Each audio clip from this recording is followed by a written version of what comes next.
네, 오늘부터 요셉의 이야기가 시작이 되는데요. 아, 요셉의 이야기가 이제 본격적으로 시작되는 거죠. 예, 이미 시작은 됐었고, 예, 요셉이 애굽으로 팔려가서 드디어 보디발의 집에 들어갑니다. 요셉이 그 보디발의 노예가 되죠. 어, 오늘 본문 말씀 전체에서 하나님께서 요셉에게 은혜를 베푸시는 장면들이 계속 이제 나옵니다. 2절에 여호와께서 요셉과 함께 하심으로 그가 형통한 자가 되었다. 그의 준 애굽 사람의 집에 있었다. 이렇게 나오는데 어, 하나님께서 요셉을 형통한 자로 삼으셨습니다. 그래서 요셉이 형통했습니다. 뿐만 아니고 이 형통하다라는 그 말 뜻이 형통케 하는 사람이라는 뜻도 되거든요. 그러니까 요셉 자신이 형통했을 뿐만이 아니고 주변에 있는 사람들도 형통하게 만드는 그런 사람이었습니다. 그러니까 이거는 정말 우리도 깊이 묵상해 봐야 될 것이죠. 하나님의 은혜를 받은 사람은 하나님의 은혜를 받았으니까 형통하게 되겠죠. 그런데 자기 자신만 형통한 사람이 아니고 주변 사람들을 형통하게 만드는 사람이 하나님의 은혜를 받은 사람의 역할입니다. 요셉도 그렇게 했죠. 어, 물론 요셉을 형통하게 하신 게 하나님의 전적인 은혜고 요셉을 통해서 그 주변을 형통하게 하신 것도 하나님의 전적인 은혜지만 요셉이 그런 어떤 복의 근원으로서의 하나님의 통로로 쓸 만큼의 어떤 그런 준비가 돼 있었습니다. 그런 마음의 준비가 돼 있었습니다. 그런 모습들을 좀 볼 수가 있었어요. 그래서 하나님께서 요셉을 또 쓰셨던 것이죠. 어쨌든 요셉은 하나님의 은혜를 받아서 형통하게 되었고 본인만 형통한 것이 아니고 주변 사람들을 형통하게 하는 그런 사람이었습니다. 그의 주인 애굽 사람의 집에 있었다. 이것도 하나님께서 요셉을 형통하게 하셨고 하나님께서 요셉에게 은혜를 주셨다는 하나의 증거입니다. 왜냐하면 이 당시에 노예들은 두 종류의 두 부류가 있었는데요. 애굽으로 노예를 팔려온 사람들은 한 부류는 밖에서 중노동을 했었고요. 또 한 부류는 집에서 이제 가사에 해당되는 일들을 했었습니다. 요셉은 중노동이 아니고 집에서 가사를 맡는 일을 하게 되었던 것이죠. 이것도 하나님께서 요셉에게 은혜를 베푸신 것입니다. 요셉이 뭐 그걸 선택할 수 있었던 것도 아니고 전적으로 하나님께서 요셉이 가사 일을 할 수 있도록 이렇게 주권적으로 역사를 하신 것이죠. 이것이 요셉에게 큰 기회가 됐죠. 요셉이 가사일을 맡게 됨으로 인해서 보디발의 눈에도 정말 잘 보였고요. 잘 보이는 것이 항상 꼭 그 기회만 되는 것은 아닙니다. 왜냐하면 잘 보이니까 실수도 잘 보이겠죠. 그러면은 오히려 더 위기가 될 수도 있는 건데 위기가 되지 않았고 요셉에겐 기회가 잘 되었습니다. 하나님께서 은혜를 베푸셨던 것이고 그리고 요셉 본인도 하나님의 은혜 통로가 될 정도로 잘 준비가 돼 있었습니다. 어, 보디발의 눈에 잘 띄었기 때문에 결국에는 요셉이 신임을 얻고 그 가정의 재반 사무를 맡아보는 총무가 될 수 있었던 것이죠. 이렇게 가정 사무를 맡아보는 노예가 되는 것도 하나님의 그런 은혜가 있었습니다. 우리 삶에도 돌아보면은 이런 은혜가 있죠. 우리가 어떻게 할 수 없는 부분인데 하나님께서 어, 우리에게 좋은 기회를 주시는 거죠.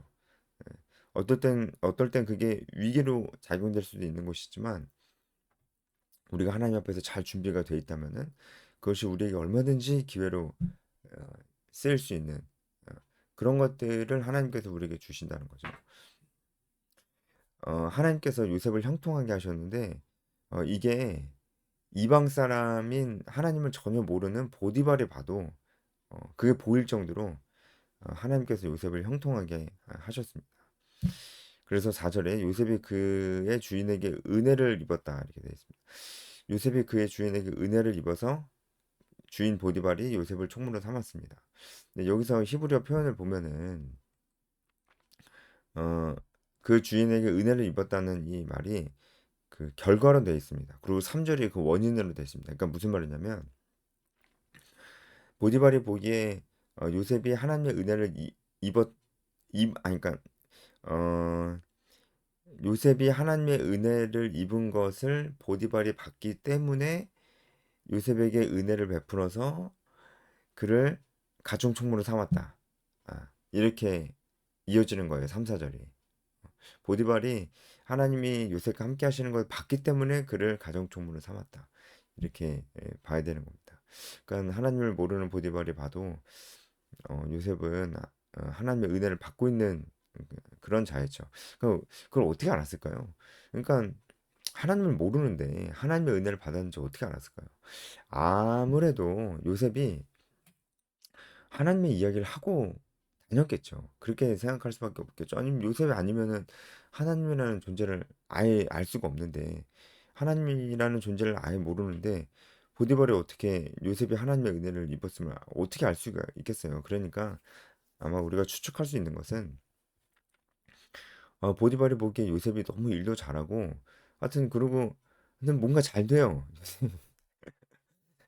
예, 요셉과 함께하는 모든 일들이 아무튼 뭔가 잘 돼요. 그냥 보디발이 요셉에게 물어봤겠죠. 야, 너는 어떻게 이렇게 하는 일마다 잘 되냐? 그러니까 요셉이 그때 대답을 했겠죠. 내가 믿는 하나님이 나를 형통하게 하십니다. 이렇게 대답을 했겠죠. 그런 대답을 자주 했을 겁니다. 그러니까 보디발이 그런 요셉의 고백을 들으니까 진짜 하나님, 나는 하나님 누군지 모르지만 그 신이 정말 요셉과 함께 있구나라는 것을 부인할 수가 없는 것이죠. 그러니까 이렇게 요셉이 하나님에 대해서 언급을 했어요. 그러니까 이런 모습들이 우리에게 정말 주는 교훈이 있습니다. 우리도 뭔가 우리가 잘 될 때 우리가 하나님께 영광을 돌릴 수 있는 그런 기회가 된다는 거죠. 하나님께서 이런 일을 하셨다. 이게 우리에게도 또 전도의 기회가 되는 거예요. 하나님께서 이런 일을 하셨다. 진심으로 그렇게 얘기를 하는 거죠. 우리도 진심으로 그렇게 알고 있고요.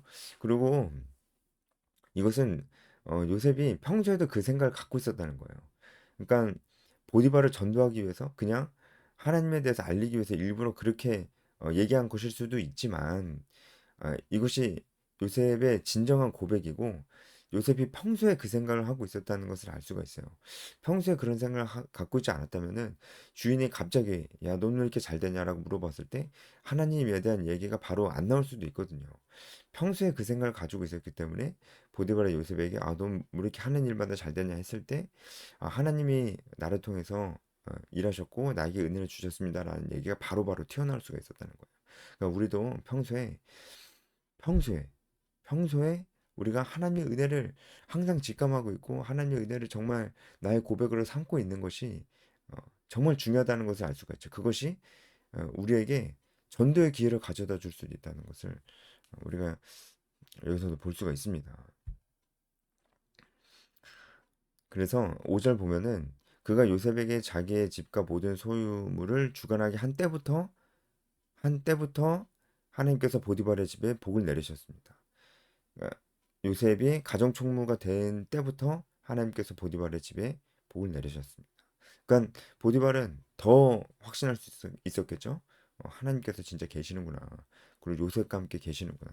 라는 것을 좀 더 확신할 수 있었을 겁니다. 이게 지금 하나님이 애굽이라는 그 땅에 보디발이라는 그 사람의 집 안에 하나님의 영광을 나타내시되 요셉을 통해서 나타내시는 겁니다. 6절에 보디발이 요셉의 손에 유탁하지 않은 것은 자기가 먹는 음식밖에 없었습니다. 이제 이것은 이 당시에 그런 어떤 문화였습니다. 그래서 음식은 함부로 주관하지 못하게 했었고 이게 이 애굽의 법이 그랬습니다.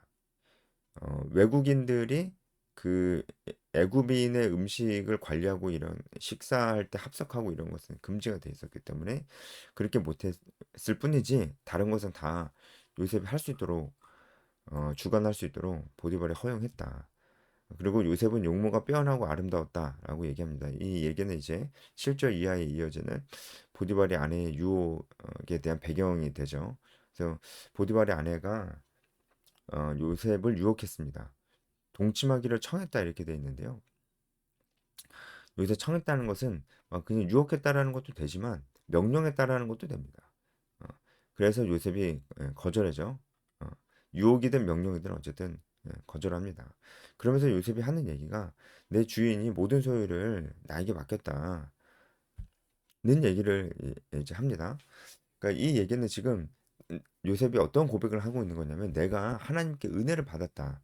아니, 내가 내 주인에게 은혜를 받았다라는 말을 하는 것이기도 하지만 요셉의 이 고백에는 내가 하나님에게 은혜를 받았다라는 고백이 들어있기도 합니다.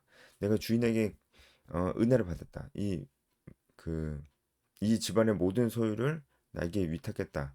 어, 그만큼 내가 주인에게 은혜를 받았는데 어떻게 내가 당신과 동침할 수 있겠냐라는 것도 되지만 하나님이 나에게 이 엄청난 은혜를 주셨는데 내가 어떻게 당신과 동침을 하겠느냐라는 고백이 됩니다. 지금 요셉의 그 동침에 대한 거절에는 어, 자신이 받은 은혜를 생각하는 그게 있어요. 제가 말이 잘 안 나오네요.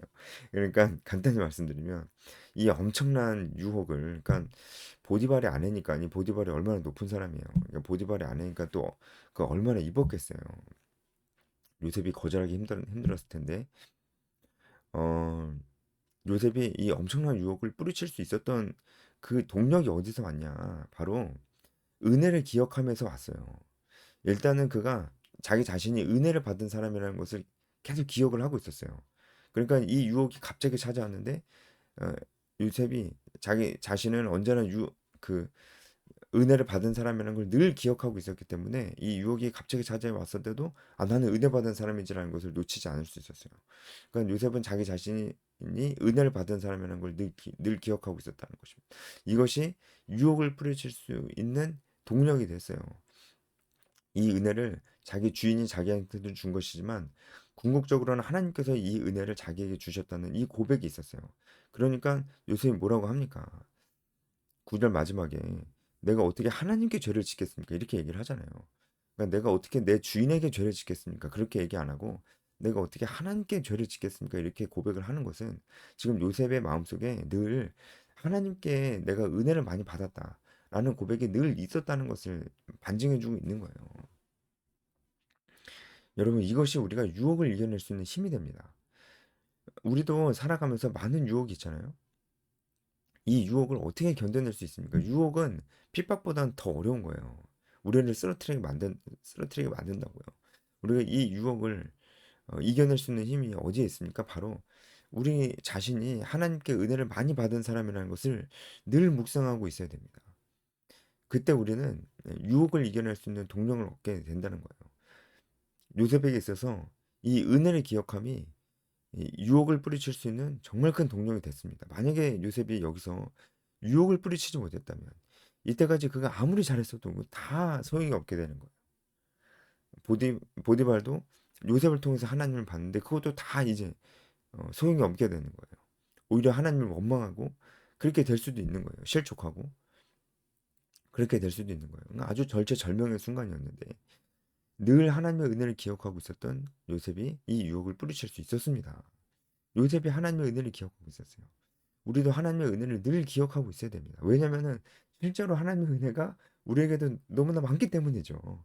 그래서 하나님의 은혜를 늘 기억하고 있어야 됩니다. 하나님의 은혜를 기억하고 있지 못하고 있는 사람은 아무리 하나님께 열심히 기도하고 하나님 은혜 주세요. 이렇게 아무리 열심히 기도하고 구하는 사람이라고 할지라도 그 사람은 유혹에 넘어질 수 있습니다. 왜냐면은 자기 자신이 하나님께 은혜를 많이 받지 않았다고 생각하기 때문입니다.